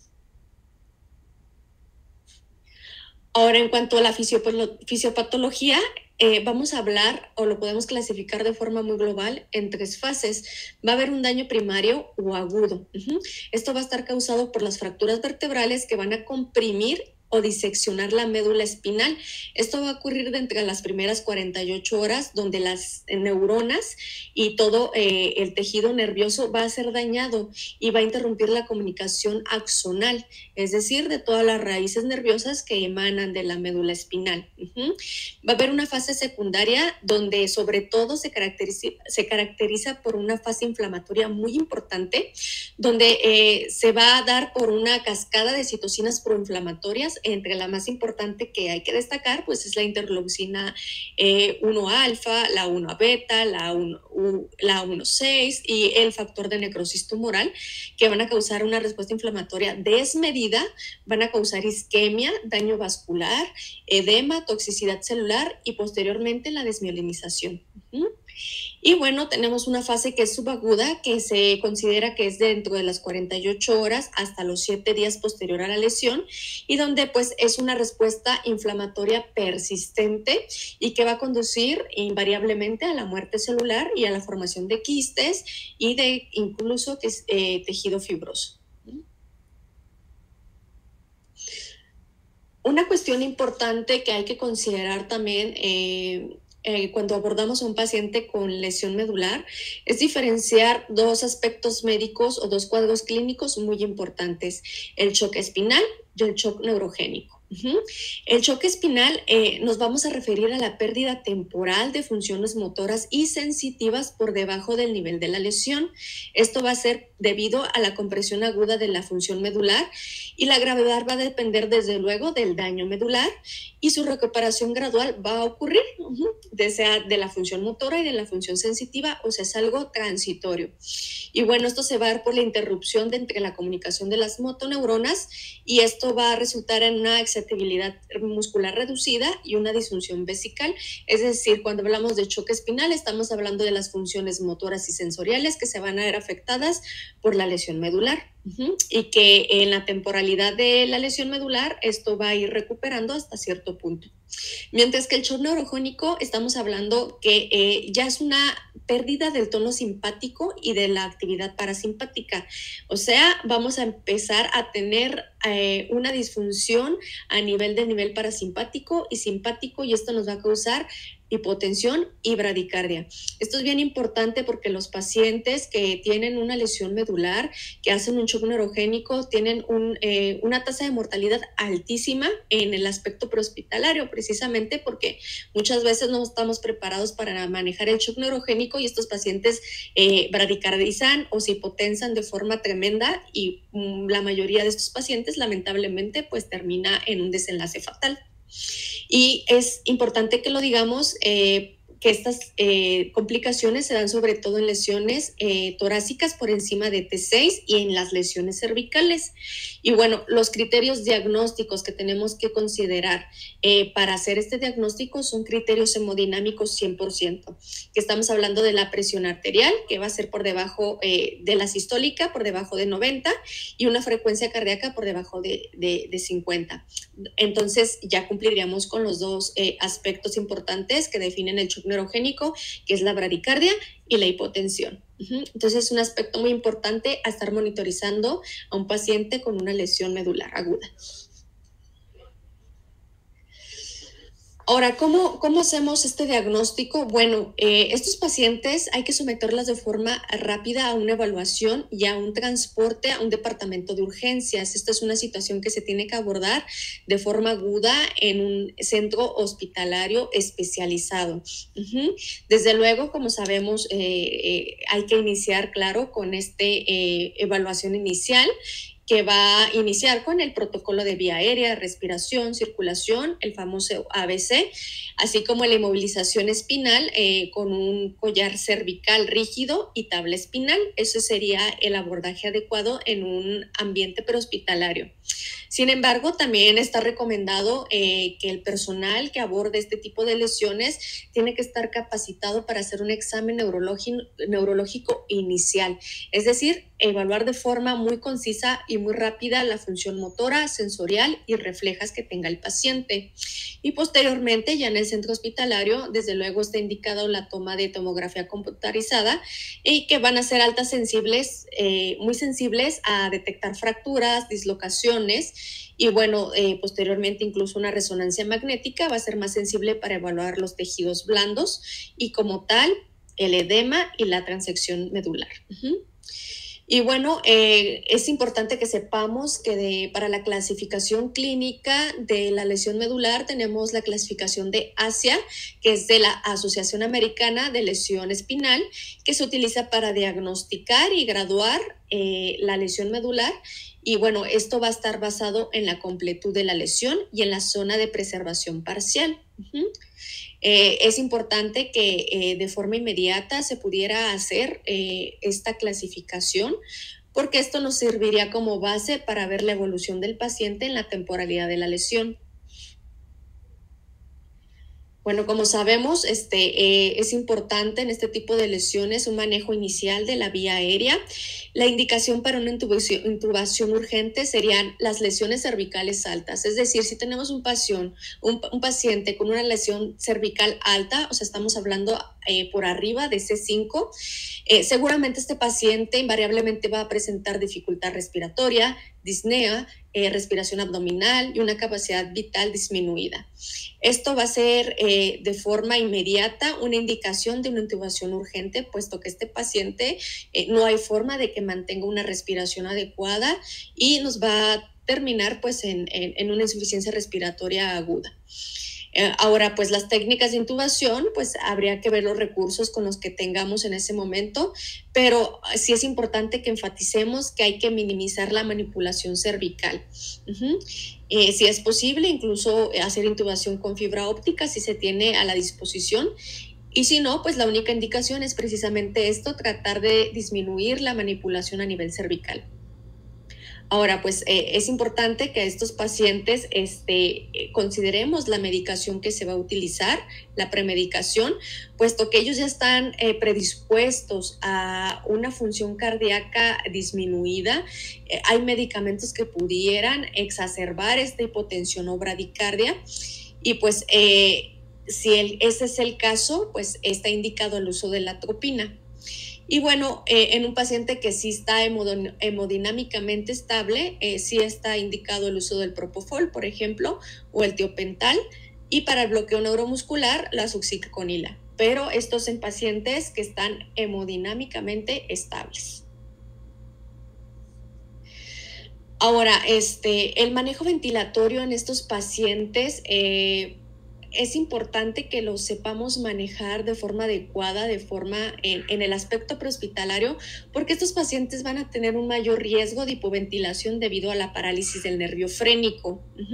Esto nos va a llevar a una disfunción diafragmático y a un deterioro de la eliminación de secreciones que nos predisponen a las atelectasias y a la dificultad respiratoria. La hipoxemia se va a exacerbar con las lesiones neurológicas porque va a empeorar la bradicardia y va a aumentar el daño tisular a nivel del tejido nervioso. Y bueno, es importante que sepamos que la saturación de oxígeno en estos pacientes se debe mantener por encima del 92% para prevenir estas complicaciones. Y bueno, ya en el aspecto hospitalario hay que considerar el uso de la traqueostomía temprana, puesto que en el 75% de los pacientes con lesión medular a nivel cervical van a requerir intubación. Y bueno, la indicación o la evidencia sugiere que la traqueostomía temprana pues va a evitar complicaciones pulmonares, ¿no? Y pues sobre todo estos pacientes que van a tener una larga estancia en la terapia intensiva.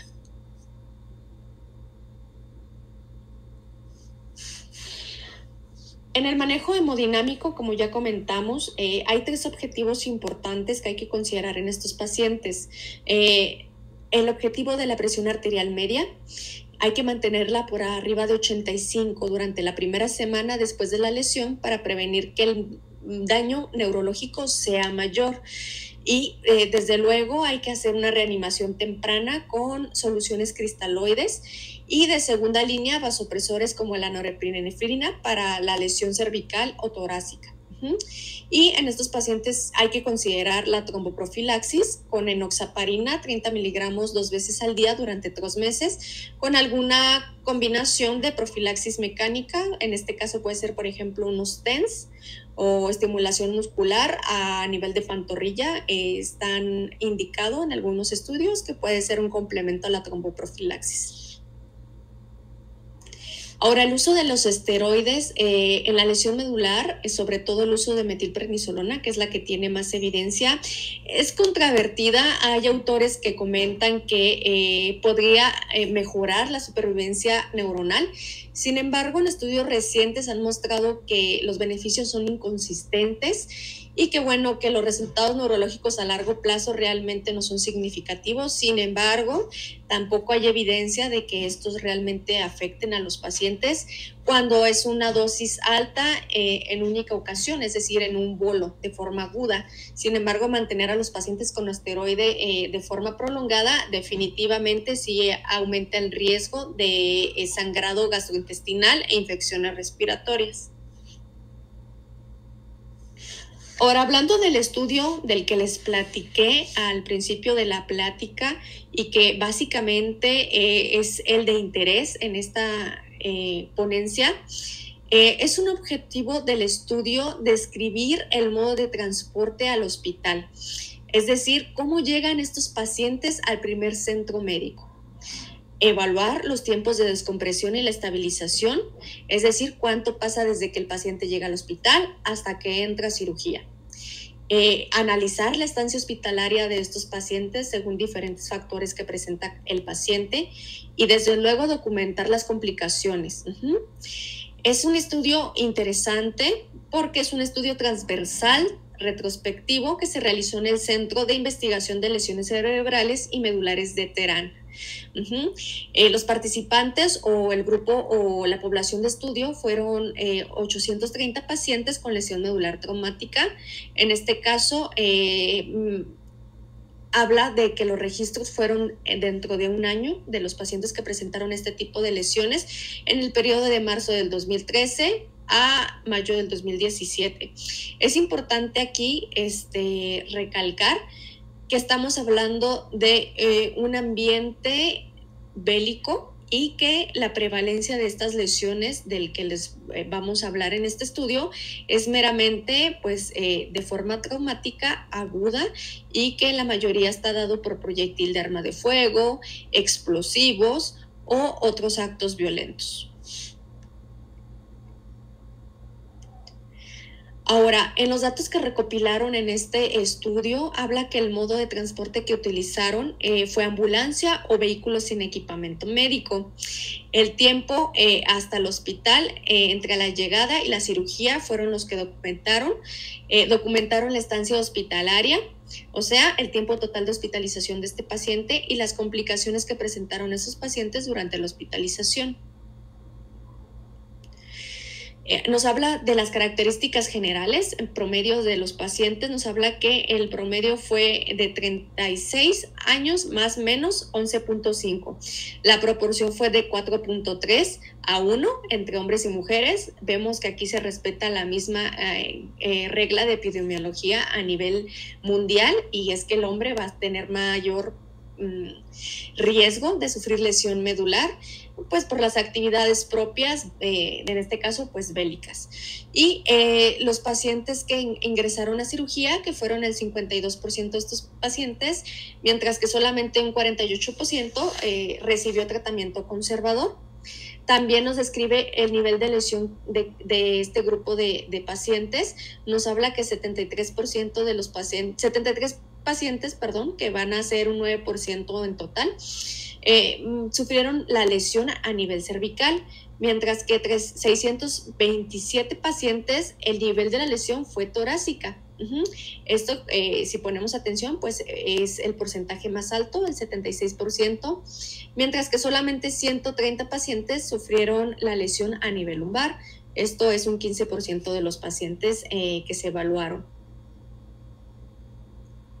Ahora, la etiología de las lesiones que documentaron en este estudio nos habla que 238 casos fueron por caídas, 512 fueron por accidentes vehiculares y otras causas fueron 80 casos, que fueron el 9%. Ahora, en cuanto al estado neurológico, se clasificaron de acuerdo a la escala de Asia, que previamente ya platicamos, y esto es bien interesante porque dentro de la escala Asia podemos ver que hay 4 tipos de clasificaciones: hacia A, hacia B, hacia C y hacia D, de forma muy general. Es importante que veamos que el 65% de los pacientes que se estudiaron en este artículo tuvieron un nivel de lesión hacia A. Dentro de esta clasificación nos habla que es una lesión completa, que no va a tener función motora ni sensorial. Mientras que el hacia B es una función sensorial parcial sin función motora. En el hacia B estamos hablando de una función motora parcial por debajo del nivel de la lesión, y la hacia D es una función motora parcial que tiene mayor nivel de preservación. Estamos hablando que realmente a los pacientes que se documentaron tuvieron un nivel de lesión importante. Estamos hablando que estos pacientes quedaron sin función motora ni sensitiva por debajo del nivel lesionado. Ahora, de forma interesante, vemos esta gráfica que nos muestra cómo trasladaron a estos pacientes al hospital, y tristemente podemos ver que un porcentaje muy importante pues eran vehículos sin equipamiento, mientras que un porcentaje también considerable únicamente era ambulancia con paramédicos. Nos habla que hasta el 59% de los pacientes que fueron transportados en ambulancia con paramédicos, y un 41% pues llegó al hospital en vehículos sin ningún equipamiento médico y sin personal capacitado para el manejo de estas lesiones. Y los tiempos de traslado, bueno, pues estamos viendo que la mayoría era más de 1 hora y que realmente no hubo una diferencia estadísticamente significativa en el tiempo de llegada entre uno u otro grupo. O sea, realmente el traslado fue prolongado en las dos situaciones, y pues lamentablemente esto sí es determinante para el pronóstico del paciente con lesión medular aguda. Ahora hablamos que el tiempo hasta la cirugía fue hasta de 3 días. Y en los grupos de estudio lo dividen en 2, la cirugía temprana, que nos habla que los 177 pacientes fueron intervenidos quirúrgicamente en las primeras 48 horas, mientras que los que tuvieron una cirugía tardía, que fueron la mayoría, 254 pacientes, fueron después de 48 horas. Ahora, la estancia hospitalaria por nivel de lesión, es importante que sepamos que los niveles cervicales más altos, como ya lo comentamos, pues van a tener más complicaciones del estado hemodinámico, a nivel de la clasificación ASIA y sobre todo de las complicaciones posteriores, puesto que la estancia hospitalaria en los niveles cervicales altos, que estamos hablando de C1 a C4, son bastante más prolongadas en la terapia intensiva que a niveles cervicales bajos o niveles torácicos o lumbares.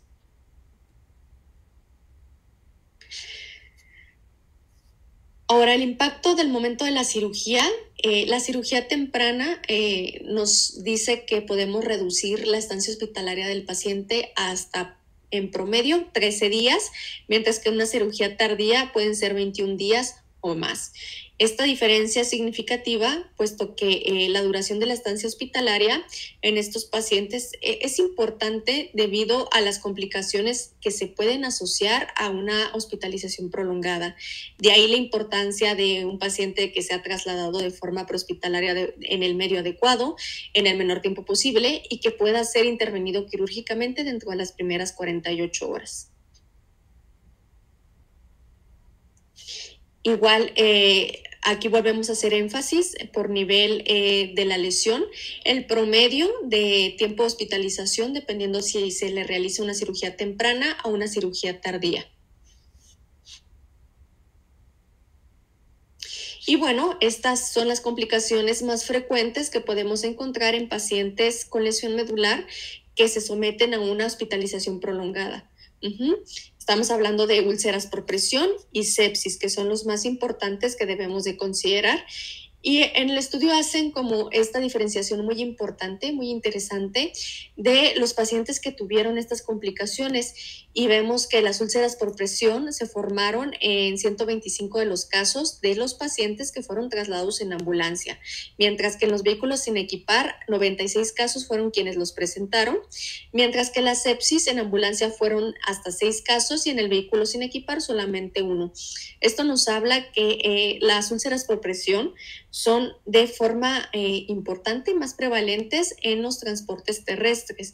Esto es algo que debemos prevenir en la atención prehospitalaria de estos pacientes, puesto que los traslados terrestres pues, son trayectos regularmente más largos y que sí se puede asociar a la formación temprana de úlceras por presión. Y pues bueno, también la cirugía por sí sola está asociada a las úlceras por presión, sobre todo cuando es a nivel torácico o cervical, y la sepsis en cualquier nivel de la lesión medular. Esta es una comparación muy importante que nos habla sobre cómo trasladan, otros países a sus pacientes con lesión medular contra el que estamos estudiando, que en este caso fue Irán. Y es interesante que nos habla que el 41% de esos casos en Estados Unidos se transportan de forma terrestre, un 54% en helicóptero y un 5% en avión. Todos estos van a ser con paramédicos y equipamiento adecuado. En Australia, por ejemplo, es importante la diferencia incluso con Estados Unidos, porque el 93% de sus casos con lesión medular son trasladados en helicóptero, un 3.5% en avión y solamente un 3% más en vehículos terrestres. Y ellos tienen protocolos muy estrictos de movilización cervical. Y a estos pacientes les va muy bien, puesto que el abordaje prehospitalario y el transporte aéreo es muy eficaz en estos pacientes y nos evita complicaciones a largo plazo. Mientras que, bueno, en el estudio que estamos abordando en este momento, pues realmente solo existe el transporte terrestre y ninguno de estos pacientes es trasladado por helicóptero. Esto es algo impactante considerando que este país tiene un índice muy alto de lesión medular por las cuestiones bélicas. El pronóstico en estos pacientes es bastante malo por esta situación, puesto que el abordaje y los protocolos que deberían existir para evacuar a estos pacientes no es el más adecuado. Ahora, ¿cuál es la importancia de la inmovilización? Bueno, durante la lesión primaria, el daño inicial a la médula es durante la cinemática del trauma. Es importante entonces que tengamos un transporte adecuado, porque si el transporte no es adecuado, en este caso si tenemos una lesión medular aguda que se va a trasladar a un centro hospitalario que no está cercano, el movimiento excesivo de la columna pues va a exacerbar este daño porque la columna está inestable y esto nos va a llevar a una lesión secundaria que va a ser el empeoramiento neurológico por un manejo inadecuado de esa lesión medular. Y hay estudios previos que muestran que hasta un 26% de los pacientes sufren deterioro neurológico durante el transporte asociado precisamente a la mala inmovilización del paciente.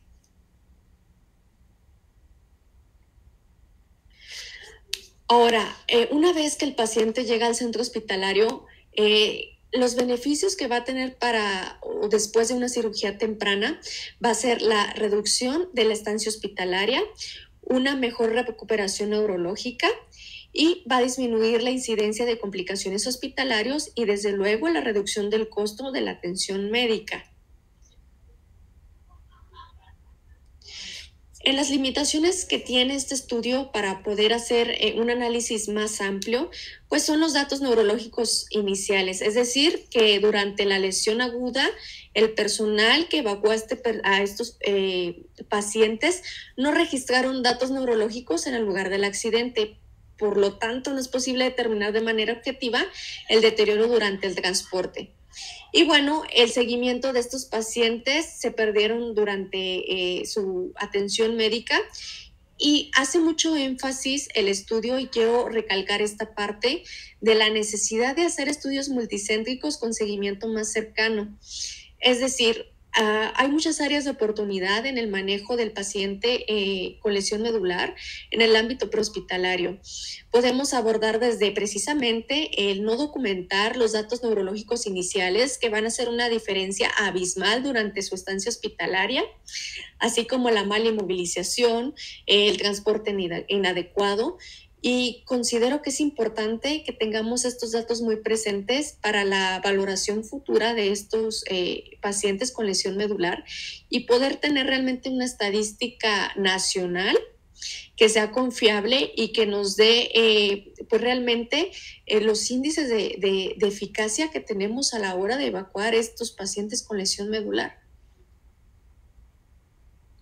Dentro de las conclusiones que podemos abordar en este tipo de pacientes es primero que el transporte inadecuado es muy prevalente porque hasta el 41% de los pacientes fueron transportados en vehículos sin equipamiento médico, que los pacientes que tuvieron una cirugía tardía tuvieron estancias hospitalarias más prolongadas y desde luego pues más complicaciones dentro de su hospitalización y que es imperativo que mejoremos los medios de transporte para facilitar el acceso a cirugía temprana, en este caso en el país estudiado, que haciendo un análisis a nivel del sistema de salud, creo que no es algo que solamente aplique para Irán, sino que en México la lesión medular está documentada y estadísticamente es muy prevalente. En este caso, nosotros no por ser una situación bélica, sino por los accidentes automovilísticos que son la causa número 1 en nuestro país. Y también es importante que hagamos énfasis en el que el transporte con helicópteros se asocia con una mejoría en el grado de clasificación de la lesión medular, en comparación con los que son trasladados en transporte terrestre tipo ambulancia. El transporte en helicóptero se utiliza con mayor frecuencia en distancias superiores a 80 millas de la institución de admisión. Y bueno, es importante que este estudio sugiere que el transporte en helicóptero en estos pacientes que van a requerir una descompresión quirúrgica porque se asocia con mejores resultados neurológicos en comparación con los que son transportados en ambulancia. Y bueno, uno de los factores que son determinantes del tiempo de descompresión es el tiempo del transporte. Es decir, lo que nos va a dar un mejor pronóstico en estos pacientes va a ser el tiempo de traslado desde la lesión aguda hacia el inicio del traslado a una institución médica donde sea posible realizar una cirugía temprana dentro de las primeras 48 horas. Si algo dentro de esta cadenita falla, el paciente lamentablemente va a tener un pronóstico malo.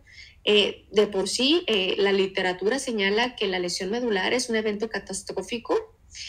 Si el abordaje prehospitalario, hospitalario y poshospitalario no es el adecuado, pues la comorbilidad del paciente aumenta de forma significativa y bueno, lamentablemente estos pacientes ya de forma crónica van a ser dependientes usuarios de una atención hospitalaria durante toda su vida, en el mejor de los casos. Entonces, creo que es importante reflexionar sobre la lesión medular. Realmente nosotros creemos que la mayoría de los accidentes los asociamos a traumatismo cráneoencefálico.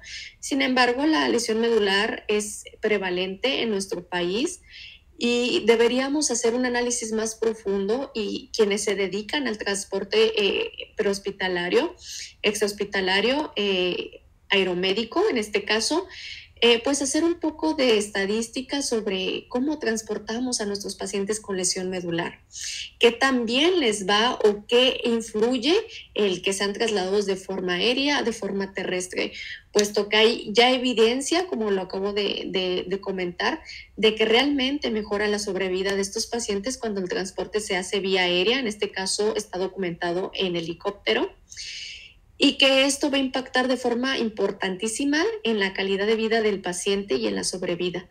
Entonces, es importante que demos importancia a esta patología y que podamos hacer un poco pues, más de estadística, en este caso, quienes se dedican a esto, sobre el abordaje de estos pacientes y podamos incluso hacer un estudio más profundo sobre comparaciones, en este caso sobre la clasificación ASIA, sobre las complicaciones hospitalarias, sobre la estancia hospitalaria, sobre la cirugía temprana y tardía en nuestro país. Esto sobre todo en bien de nuestros pacientes, que en este caso pues son eventos violentos, la mayoría, y que requieren una atención prehospitalaria integral. Esto sería todo por mi parte. Anexo ahí los artículos del cual fue elaborada esta clase. Y bueno, contenta de compartir este espacio con todos los compañeros que se dedican de forma ejemplar a la medicina extrahospitalaria, a la evacuación aeromédica, invitándolos a mí como médico en rehabilitación a que podamos darle un impulso o la importancia que tiene la lesión medular y su manejo extrahospitalario, con el fin precisamente pues, de reducir las secuelas a largo plazo de estos pacientes. Muchas gracias por el espacio y que tengan un excelente día. Gracias por acompañarnos. Nos vemos en nuestro próximo encuentro. Consejo Mexicano de Aeromedicina Extrahospitalaria, donde tu formación y seguridad son nuestra misión.